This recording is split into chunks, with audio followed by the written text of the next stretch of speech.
ಪ್ರಭು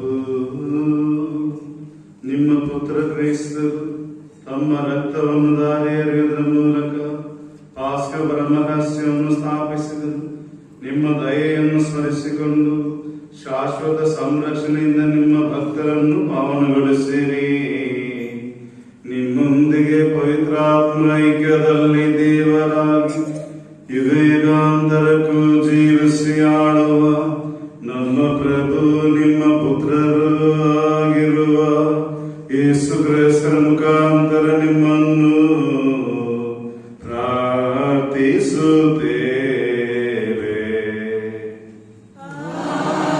ದೇವರು ಉನ್ನತ ಪದವಿಗಾತ. ಆತನ ಮುಖ ನರಮಾನವರ ಮುಖಕ್ಕಿಂತ, ಆತನ ರೂಪ ನರಪುತ್ರನ ರೂಪಕ್ಕಿಂತ ವಿಕಾರಗೊಂಡಿದೆ ನಿಜ. ಆದರೆ ಹಲವರು ನೋಡಿ ಆದರೂ ಚಕಿತ, ಅಂತೆಯೇ ಹಲ ರಾಷ್ಟ್ರಗಳು ಚಕಿತವಾಗುವುದು. ಅಚ್ಚರಿಗೊಂಡು ಬಾಯಿ ಮುಚ್ಚಿಕೊಳ್ಳುವರು ಅರಸರು ಅವನನ್ನು ಕಂಡು.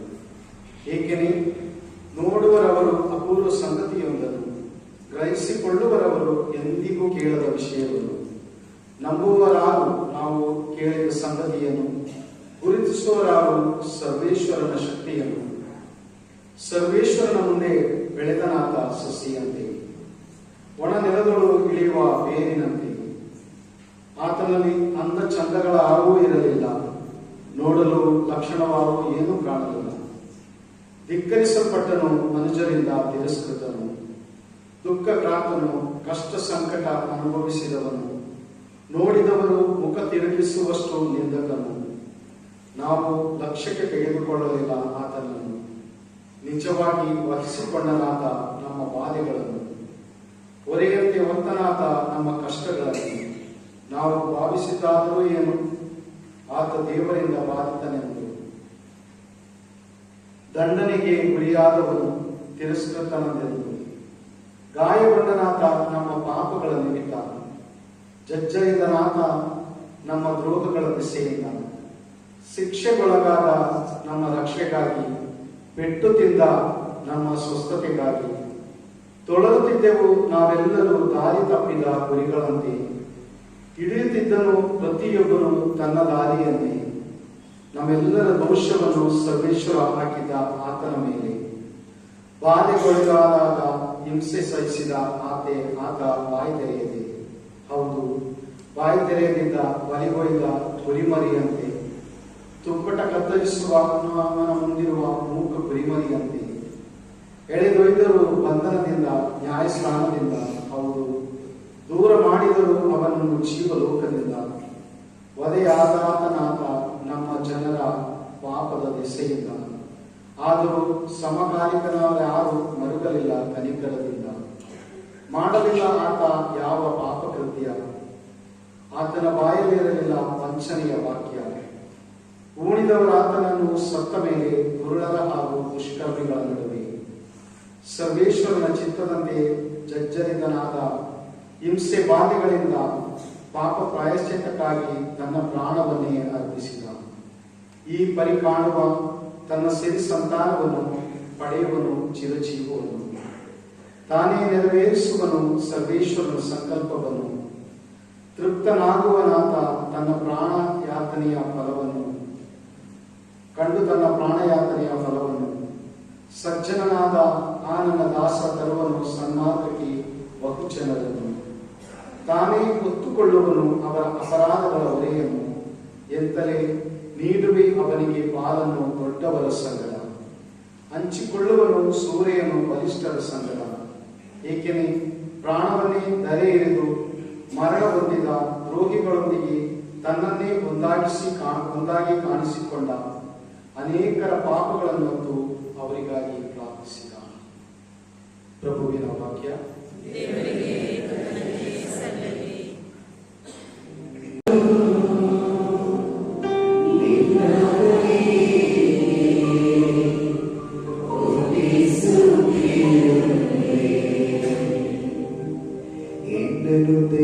ಪ್ರಭು ನಿನ್ನ ನೀತಿಗನುಸಾರ ನಿನ್ನ ಶರಣಾದಿ ನನಗಾಗದಿರಲಿ ತಾಸ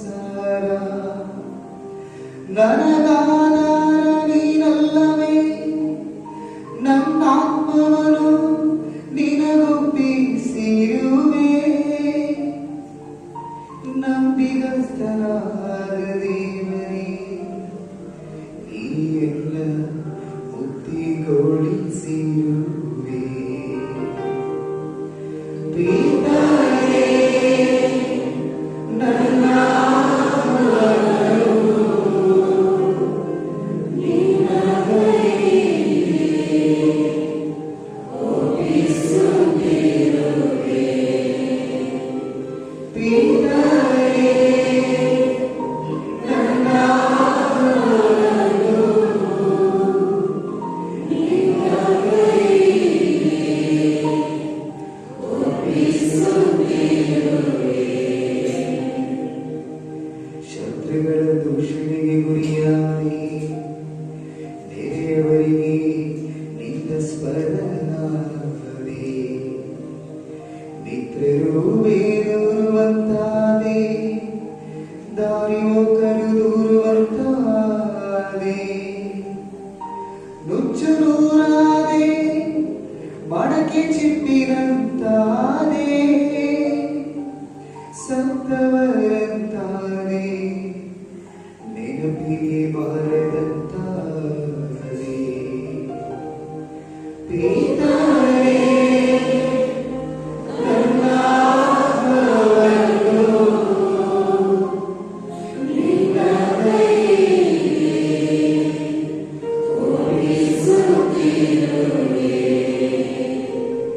ಪಿತನೇ, ನನ್ನ ಆತ್ಮವನ್ನು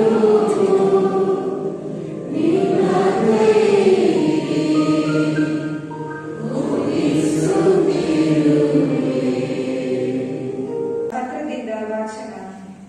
ಸ್ವರ್ಗಲೋಕಕ್ಕೆ ಏರಿ ಹೋದ ದೇವರ ಪುತ್ರನಾದ ಯೇಸುವೆ, ನಮಗೆ ಶ್ರೇಷ್ಠ ಹಾಗೂ ಪ್ರಧಾನ ಯಾಜಕ ಆಗಿರುವುದರಿಂದ ನಾವು ನಿವೇದಿಸುವ ವಿಶ್ವಾಸದಲ್ಲಿ ಸದೃಢರಾಗೋಣ. ಈ ಪ್ರಧಾನ ಯಾಜಕ ನಮ್ಮ ದೌರ್ಬಲ್ಯಗಳನ್ನು ಕಂಡು ಅನುಕಂಪ ತೋರದೆ ಇರುವವರಲ್ಲ.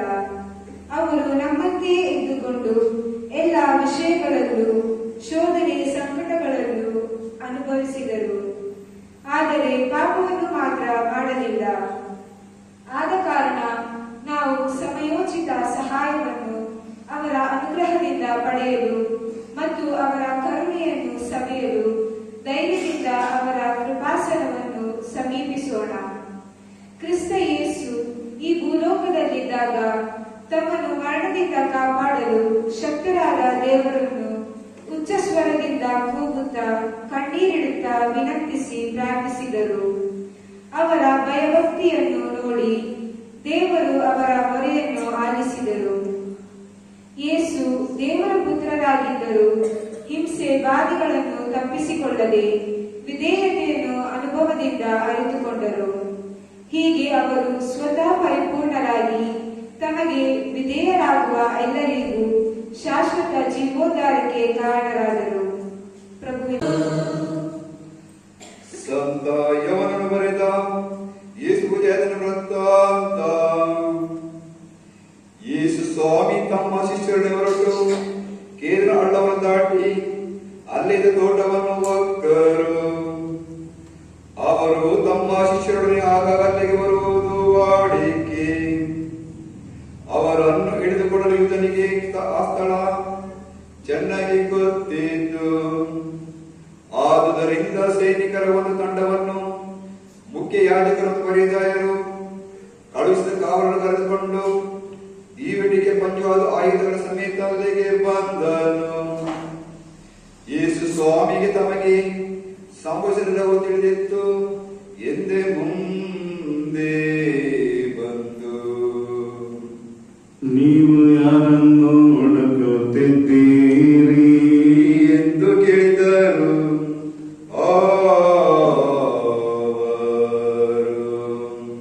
ನಜರೇತಿನ ಯೇಸುವನ್ನು ಎಂದರು. ಯೇಸು ನಾನೇ ಆತನು ಎಂದು ಉತ್ತರ ಕೊಟ್ಟರು. ಅವರನ್ನು ಹಿಡಿದುಕೊಡಲಿದ್ದ ಗುರುಗಳು ಯೂದನು ಅವರ ಸಂಗಡ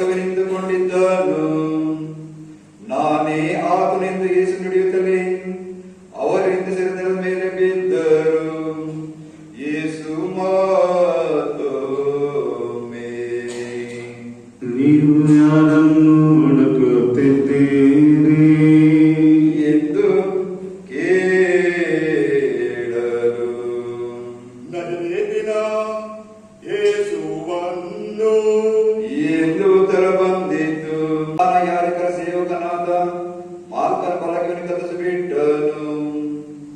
ಆಗ ಯೇಸು ಪೇತ್ರನಿಗೆ,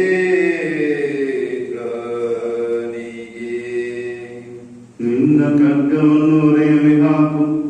ನನ್ನ ಪಿತನೆ ಕೊಟ್ಟಿರುವ ಕಷ್ಟದ ಕೊಡವಿದು. ಇದರಲ್ಲಿರುವುದನ್ನು ನಾನು ಕುಡಿಯದೆ ಹೋದರೆ ಹೇಗೆ ಎಂದು ನುಡಿದರು. ಅನಂತರ ಸೈನಿಕರು, ಸಹಾಧಿಪತಿಯು, ಯೆಹೂದ್ಯರು ಕಳುಹಿಸಿದ ಕಾವಲಾಳುಗಳು ಯೇಸುವನ್ನು ಹಿಡಿದು ಕಟ್ಟಿ ಮೊದಲು ಅನ್ನನ ಬಳಿ ಕೊಂಡೊಯ್ದರು. ಅನ್ನನ್ನು ಆ ವರ್ಷ ಪ್ರಧಾನ ಯಾಜಕನಾಗಿದ್ದ ಕಾಯಫನ ಮಾವ ಸಮಸ್ತ ಜನತೆಗಾಗಿ ಒಬ್ಬನ ಸತ್ತರಿ ವಿವಿಧತೆಯಿಂದ ಸಲಹೆ ಕೊಟ್ಟವನು ಈ ಕಾಯಫನೇ. ಸೀಮೋನ್ ಪೇತ್ರನ ಹಾಗೂ ಪ್ರಧಾನ ಯಾಜಕನಿಗೆ ಪರಿಚಿತನಾಗಿದ್ದ ಇನ್ನೊಬ್ಬ ಶಿಷ್ಯನು ಯೇಸು ಸ್ವಾಮಿ ನಿವಾರಿಸಿದ ಹೋದರು. ಪರಿಚಿತನಾಗಿದ್ದ ಶಿಷ್ಯನು ಯೇಸುವಿನೊಡನೆ ಪ್ರಧಾನ ಯಾಜಕನ ಮನೆ ಅಂಗಳವನ್ನು ಹೋಗನು. ಪೇತ್ರನು ಹೊರಡೆ ಬಾಗಿಲ ಬಳಿಯಲ್ಲಿ ನಿಂತನು. ಪರಿಚಿತನಾಗಿದ್ದನು ಅನಂತರ ಹೊರಗೆ ಬಂದು ದ್ವಾರಪಾಲಕಿಗೆ ಹೇಳಿ ಪೇತ್ರನೊಳಗೆ ಕರೆದುಕೊಂಡು ಹೋದನು. ಆ ದ್ವಾರಪಾಲಕಿಯು ಪೇತ್ರನನ್ನು ನೋಡಿ, ನೀನು ಯೇಸುವಿನ ಶಿಷ್ಯರಲ್ಲಿ ಒಬ್ಬನಲ್ಲವೇ ಎಂದು ಕೇಳಿದಳು. ಅದಕ್ಕೆ ಪೇತ್ರನು, ಇಲ್ಲ, ನಾನಲ್ಲ ಎಂದು ಬಿಟ್ಟನು. ಆಗ ಚಳಿದರಿದ ಸೇವಕರು ಕಾವಲಾಳುಗಳು ಇದ್ದಿನ ಬೆಂಕಿ ಮಾಡಿ ಸುತ್ತಲಿಂದ ಚಳಿ ಕಾಯಿಸಿಕೊಳ್ಳುತ್ತಿದ್ದರು. ಪೇತ್ರನು ಅವರ ಸಂಗಡ ನಿಂತುಕೊಂಡು ಚಳಿ ಕಾಯಿಸಿಕೊಳ್ಳತೊಡಗಿದ್ದನು. ಅಷ್ಟರಲ್ಲಿ ಪ್ರಧಾನ ಯಾಜಕನು ಯೇಸು ಸ್ವಾಮಿನ ಶಿಷ್ಯರ ವಿಷಯವಾಗಿ ಹಾಗೂ ಬೋಧಿಸುವಾಗಿ ವಿಚಾರಿಸಿದರು. ಆಗ ಯೇಸು ಸ್ವಾಮಿ, ನಾನು ಬಹಿರಂಗವಾಗಿ ಜನರೆಲ್ಲರೂ ಕೇಳುವಂತೆ ಮಾತನಾಡಿದ್ದೇನೆ. ಯೆಹೂದ್ಯರಲ್ಲೂ ಸಭೆ ಸೇರುವ ಪ್ರಾರ್ಥನಾ ಮಂದಿರಗಳಲ್ಲಿಯೂ ಮಹಾದೇವಾಲಯದಲ್ಲಿಯೂ ನಾನು ಯಾವಾಗಲೂ ಬೋಧನೆ ಮಾಡಿಕೊಂಡು ಬಂದಿದ್ದೇನೆ. ಮುಚ್ಚುಮರೆಯಾಗಿ ಏನನ್ನು ಹೇಳಿಲ್ಲ. ನನ್ನನ್ನು ವಿಚಾರಿಸುವುದೇ. ನಾನು ಹೇಳಿದ್ದನ್ನು ಯಾರು ಕೇಳಿದ್ದರು ಅವರನ್ನೇ ವಿಚಾರಿಸಿರಿ. ನಾನು ಬೋಧನೆ ಮಾಡದೇನೆಂದು ಅವರು ಬಲ್ಲರು ಎಂದು ಉತ್ತರ ಕೊಟ್ಟರು. ಯೇಸು ಹೀಗೆ ಹೇಳಲು ಬಳಿಯಲ್ಲಿ ನಿಂತಿದ್ದ ಕಾವಲಾಳೊಬ್ಬನು ಪ್ರಧಾನ ಯಾಜಕರಿಗೆ ಉತ್ತರ ಕೊಡುವುದು ಹೀಗೆ ಎಂದು ಕೆಣಿಗೆ ಹೊಡೆದನು. ಆಗ ಯೇಸು, ನಾನು ಮಾಡಿದ್ದು ತಪ್ಪಾಗಿದ್ದರೆ ತಪ್ಪನ್ನು ತೋರಿಸಿಕೊಡು. ಸತ್ಯವಾಗಿದ್ದರೆ ಏಕೆ ಹೊಡೆಯುತ್ತೀ ಎಂದರು. ಆಗ ಅನ್ನನ್ನು ಯೇಸುವನ್ನು ಬಂಧಿಸಿ ಕಾಯಫನ ಬಳಿಗೆ ನಿನ್ನನ್ನು ಆತನೊಡನೆ ತೋಟದಲ್ಲಿ ನಾನು ನೋಡಲಿಲ್ಲವೇ ಎಂದು ಕೇಳಿದ.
ತಿಳಿಸಿದ್ದರು. ಯೇಸು ತಮಗೆ ಯಾವ ಬಗೆಯ ಮರಣ ಕಾರ್ಯ ಸೂಚಿಸಿ ಹೇಳಿದ ಮಾತು ಹೀಗೆ ನೆರವೇರುವಂತಾಯಿತು. ಆಗ ಪಿಲಾತನು ಅರಮನೆಗಳಿಗೆ ಹೋಗಿ ಯೇಸು ಸ್ವಾಮಿಯನ್ನು ಕರೆಸಿ, ನೀನು ಯೆಹೂದ್ಯರ ಅರಸನು ಎಂದು ಕೇಳಿದನು. ಅದಕ್ಕೆ ಯೇಸು, ನೀವಾಗಿ ಇದನ್ನು ಹೇಳುತ್ತೀರಿ ಅಥವಾ ಬೇರೆ ಯಾರಾದರೂ ನನ್ನನ್ನು ಕುರಿತು ಹೀಗೆ ಹೇಳಿದರು ಎನ್ನಲು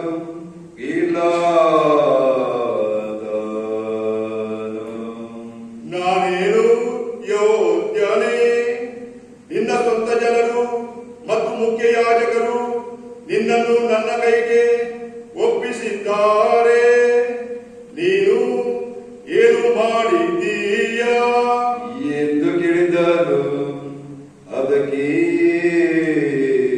ಯೇಸು, ನನ್ನ ಸಾಮ್ರಾಜ್ಯ ಲೋಕದಲ್ಲ, ನನ್ನ ಸಾಮ್ರಾಜ್ಯ ಲೋಕದಾಗಿದ್ದರೆ ಯೆಹೂದ್ಯರ ಕೈಗೆ ನಾನು ಬೀಳದಂತೆ ನನ್ನ ಅನುಯಾಯಿಗಳು ಕಾದಾಡುತ್ತಿದ್ದರು. ನಿಜವಾಗಿ ನನ್ನ ಸಾಮ್ರಾಜ್ಯ ಇಹಲೋಕದಲ್ಲ ಎಂದರು.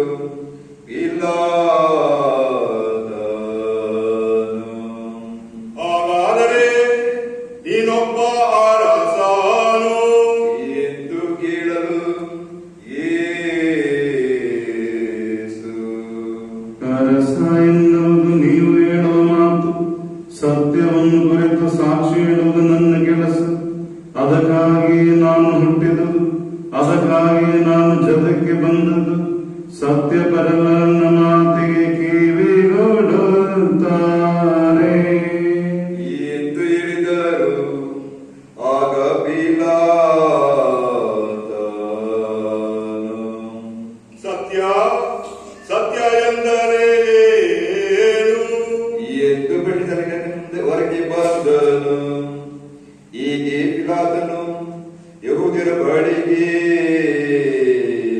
ಬಂದು, ನನಗೆ ಈತನಲ್ಲಿ ಯಾವ ಅಪರಾಧವೂ ಕಾಣುವುದಿಲ್ಲ. ಪಾಸ್ಕ ಹಬ್ಬದ ಸಂದರ್ಭದಲ್ಲಿ ಒಬ್ಬ ಸೆರೆಯಾಳನ್ನು ಬಿಡುಗಡೆ ಮಾಡುವ ಪದ್ಧತಿ ಇದೆಯಷ್ಟೇ. ಆದುದರಿಂದ ನೀವು ಬಯಸಿದರೆ ಯೆಹೂದ್ಯರ ಅರಸನನ್ನು ನಾನು ಬಿಡುಗಡೆ ಮಾಡುತ್ತೇನೆ. ಬೇಡ, ಇವನು ಬೇಡ, ನಮಗೆ ಬರಬನನ್ನು ಬಿಟ್ಟು ಕೊಡಿ ಎಂದು ಗುಬಿಯಾಗಿದ್ದರು. ಬರಬನು ಒಬ್ಬ ದಡಪರನಾಗಿದ್ದನು. ಆಮೇಲೆ ಪಿಲಾತನು ಯೇಸು ಸ್ವಾಮಿಯನ್ನು ಮನೆಯಿಂದ ಕರೆದೊಯ್ದು ಕೊರಡೆಯಿಂದ ಹೊಡೆಸಿದ್ದನು. ಸೈನಿಕರು ಮುಳ್ಳಿನ ಕಿರೀಟವನ್ನು ಹಣಿದು ಅವರ ತಲೆಗೆ ಮುಡಿಸಿ ಕೆನ್ನೆರಡು ಅಂಗಿಯನ್ನು ಅವರಿಗೆ ಉಡಿಸಿ ಹತ್ತಿರ ಬಂದು, ಯೆಹೂದ್ಯರ ಅರಸನೇ, ನಿನಗೆ ಶುಭವಾಗಲಿ ಎಂದು ಜರಿದು ಅವರ ಕೆನ್ನೆಗೊಳೆ ತೊಡಗಿದ್ದರು. ಪಿಲಾತನು ಮತ್ತೆ ಹೊರಗೆ ಬಂದು ಯೆಹೂದ್ಯರಿಗೆ, ನೋಡಿ, ನಾನು ಇವನನ್ನು ನಿಮ್ಮ ಮುಂದೆ ತರುತ್ತಿದ್ದೇನೆ. ನನಗೆ ಇವನಲ್ಲಿ ಯಾವ ಅಪರಾಧವೂ ಕಾಣಿಸುತ್ತಿಲ್ಲ ಎಂಬುದು ನಿಮಗೆ ತಿಳಿದಿರಲಿ ಎಂದು ಹೇಳಿದ್ದನು. ಆಗ ಯೇಸು ಮುಳ್ಳಿನ ಕಿರೀಟವನ್ನು ಕೆನ್ನೆರಡು ಬಡದಂಗೆಯನ್ನು ಧರಿಸಲಾಗಿ ಹೊರಗೆ ಬಂದರು. ಪಿಲಾತನು, ಇಗೋ ಈ ಮನುಷ್ಯ ಎಂದನು. ಮುಖ್ಯ ಯಾಜಕರು ಕಾವಲುಗಳು ಯೇಸುವನ್ನು ಕಂಡೊಡನೆ ಇವನನ್ನು ಶಿಲುಬೆಗೇರಿಸಿ ಎಂದು ಗುಬಿಯಾಗಿದ್ದರು. ಆಗ ಪಿಲಾತನು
ನಿನ್ನನ್ನು ಬಿಡುಗಡೆ ಮಾಡುವುದಕ್ಕೂ ನಿನ್ನನ್ನು ಶಿಲುಬೆಗೇರಿಸುವುದಕ್ಕೂ ನನಗೆ ಅಧಿಕಾರ ಉಂಟೆಂಬುದು ನಿನಗೆ ತಿಳಿಯಾದು ಎಂದನು.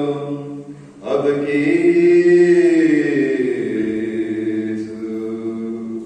ನಿಮಗೆ ಮೇಲಿಂದ ಕೊಟ್ಟ ಹೊರತು ನನ್ನ ಮೇಲೆ ನಿಮಗೆ ಯಾವ ಅಧಿಕಾರವೂ ಇರುತ್ತಿರಲಿಲ್ಲ. ಆದ್ದರಿಂದ ನನ್ನನ್ನು ನಿಮ್ಮ ಕೈಗೆ ಒಪ್ಪಿಸಿದವನಿಗೆ ಪಾಪ ಹೆಚ್ಚು ಎಂದು ನುಡಿದರು. ಇದನ್ನು ಕೇಳಿದ ಮೇಲೆ ಪಿಲಾತನು ಯೇಸು ಬಿಡುಗಡೆ ಮಾಡಲು ಬಯಸಿದ್ದನು. ಯೆಹೂದ್ಯರಾದರು ತಿಳಿಸಿದ್ದನು. ಯೇಸುವನ್ನು ಶಿಲುಬೆಗೆ ಸ್ಥಳ ನಗರಕ್ಕೆ ಸಮೀಪವಿದ್ದುದರಿಂದ ಹಲವು ಮಂದಿ ಯೆಹೂದ್ಯರು ಆ ಫಲಕವನ್ನು ಓದಿದ್ದರು. ಅದನ್ನು ಇಬ್ರಿಯ, ಲ್ಯಾಟಿನ್ ಮತ್ತು ಗ್ರೀಕ್ ಭಾಷೆಯಲ್ಲಿ ಬರೆಯಲಾಗಿತ್ತು. ಆದುದರಿಂದ ಯೆಹೂದ್ಯರ ಮುಖ್ಯಯಾಜಕರು ಪಿಲಾತನಿಗೆ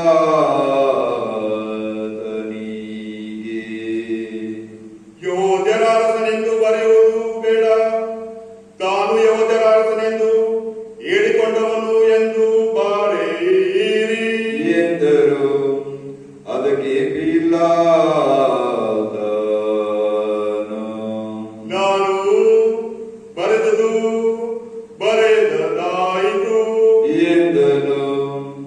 ಯೇಸುವನ್ನು ಸಿಲುಬೆಯಿಸಿದ ಬಳಿಕ ಸೈನಿಕರು ಯೇಸು ಪಟ್ಟಣದ ಸುತ್ತ ತೆಗೆದುಕೊಂಡು ಒಬ್ಬೊಬ್ಬರಿಗೆ ಒಂದು ಪಾರಿ ನಾಲ್ಕು ಮಾಡಿ ಹಂಚಿಕೊಂಡರು. ಅವರ ಒಳ ಅಂಗಿಯಾದರೂ ಒಲಿಗಿನ ಮೇಲಿನವರೆಗೂ ಹಣಿದದಾಗಿತ್ತು. ಅದನ್ನು ತೆಗೆದುಕೊಂಡವರು ತಮ್ಮ ಒಳಗೆ ಇದನ್ನು ಅರಿಯುವುದು ಬೇಡ, ಚೀಟು ಹಾಕಿ ಯಾರ ಪಾಲಿಗೆ ಬರುವುದೋ ನೋಡೋಣ ಎಂದು ಮಾತಾಡಿಕೊಂಡಾಗೆ ಮಾಡಿದ್ದರು. ನನ್ನ ಬಟ್ಟೆಗಳನ್ನು ಹಂಚಿಕೊಂಡರು, ನನ್ನ ಅಂಗಿಗಾಗಿ ಚೀಟು ಹಾಕಿದರು ಎಂಬ ಪತ್ರದ ವಾಕ್ಯ ನೆರವೇರಿತ್ತು. ಯೇಸುವಿನ ತಾಯಿಯ ಸಹೋದರಿ ಕ್ಲೋಪನಿಡಿದ ಮರಿಯಳು ಮತ್ತು ಮುಕ್ತಳಾದ ಮರಿಯ ಇವರು ಶಿಲುಬೆಯಲ್ಲಿ ನಿಂತಿದ್ದರು. ಯೇಸು ತಮ್ಮ ತಾಯಿಯನ್ನು ಆಕೆ ತಮ್ಮ ಶಿಷ್ಯನನ್ನು ನೋಡಿ ಅಮ್ಮ, ಇದು ನಿನ್ನ ಮಗ ಎಂದರು. ಅನಂತರ ತಮ್ಮ ಶಿಷ್ಯನನ್ನು ಕೂರಿ ಇದು ನಿನ್ನ ತಾಯಿ ಎಂದರು. ಅಂದಿನಿಂದ ಆ ಶಿಷ್ಯನ ಆಕೆಯನ್ನು ತನ್ನ ಮನೆ ಇರಿಸಿಕೊಂಡನು. ಇದಾದ ಮೇಲೆ ಯೇಸು ಸ್ವಾಮಿ ನೆರವೇರಬೇಕೆಂದು ನೆರವೇರಿದೆ ತಿಳಿದು ಪವಿತ್ರ ಬರೆದಿರುವಂತೆ ನನಗೆ ದಾಗಿದೆ ಎಂದು ನುಡಿದರು. ಬಳಿಯಲ್ಲೇ ಉಳಿದ ತುಂಬಿದ ಪಾತ್ರೆಯೊಂದಿತ್ತು. ಅವರು ಸ್ಪಂಜವನ್ನು ವಹಿಸಿ ಯೇಸುವಿನ ಕೋಲಿಗೆ ಸಿಕ್ಕಿಸಿ ಯೇಸುವಾಗಿ ಕೊಟ್ಟಿಸಿದ್ದರು. ಯೇಸು ಆಳವನ್ನು ಸೇವಿಸುತ್ತಾರೆ ಎಲ್ಲ ನೆರವೇರಿತು ಎಂದು ನುಡಿದು ತಲೆವಾಗಿ ಆತ್ಮನ ಒಪ್ಪಿಸಿದ್ದರು.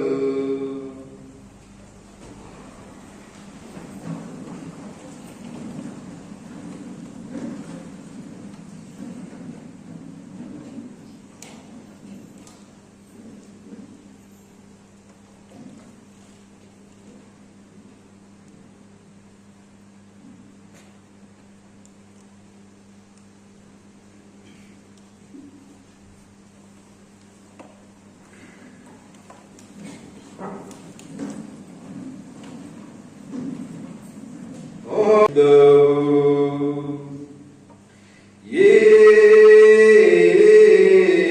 ಕಣ್ಣಾರ ಕಂಡವನ ಹೇಳಿಕೆ, ಈ ಹೇಳಿಕೆ ಸತ್ಯವಾದದ್ದು.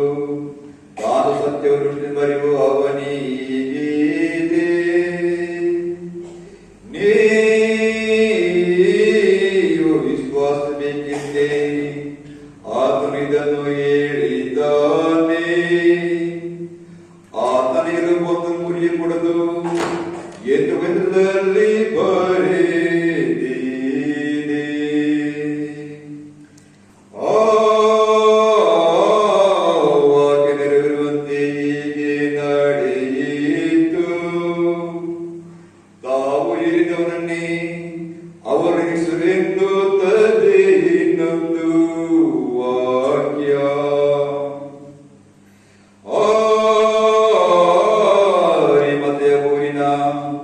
ಜೋಸೆಫ್ ಕೂಡ ಯೇಸುವಿನ ಶಿಷ್ಯರಲ್ಲಿ ಒಬ್ಬನು. ಈತನ ಯೆಹೂದ್ಯರಿಗೆದರೆ ತಾನು ಕ್ರಿಸ್ತನೆಂದು ತೋರಿಸಿಕೊಳ್ಳುತ್ತಿರಲಿಲ್ಲ. ಮೇಲೆ ಹೇಳಿದರ ನಡೆದಾದ ಮೇಲೆ ಈತನು ಯೇಸುವಿನ ಪಾರ್ಥಿವ ಶರೀರವನ್ನು ಕೊಂಡೊಯ್ಯಲು ಪಿಲಾತನ ಕೇಳಿದನು. ಪಿಲಾತನು ಒಪ್ಪಿಗೆ ಕೊಡಲು ಈತನ ಮದುವೆ ಶರೀರವನ್ನು ಕೊಂಡೊಯ್ದನು. ಈತನು ಮಾತ್ರವಲ್ಲ, ಇಂದೊಮ್ಮೆ ಯೇಸು ರಾತ್ರಿ ನೋಡಲು ಬಂದಿದ್ದ ನಿಕೋದೇಮನಲ್ಲಿಗೆ ಬಂದನು. ಇವನು ರಕ್ತಬೋಳ ಹಾಗೂ ಅದರ 30 ಕಿಲೋಮೀಟರ್ ಗುಣವನ್ನು ತಂದಿದ್ದನು.